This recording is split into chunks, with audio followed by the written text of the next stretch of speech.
Hello everyone, it's Amabel. Welcome to the How to Draw channel.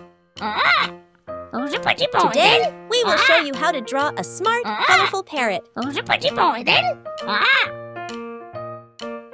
Let's draw and paint together. First, we draw the parrot's beak and eyes.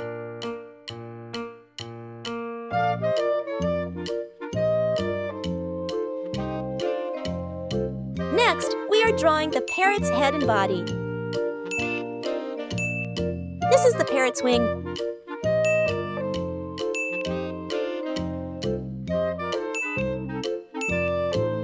Now, we are drawing the parrot's tail.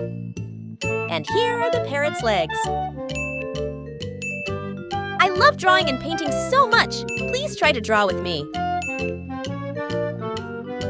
Wow, the parrot is dancing, guys. Now let's color the picture to make it more vivid. Brown.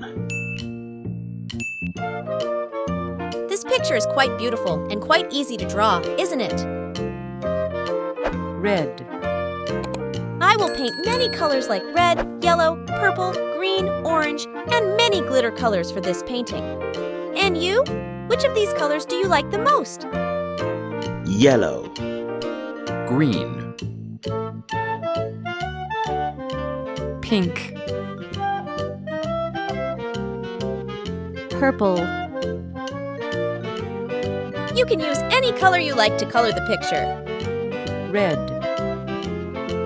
Now the picture is very beautiful, isn't it? Wow! I hope you like this video. Don't forget to like, share, and subscribe to the How to Draw channel. See you in the next video.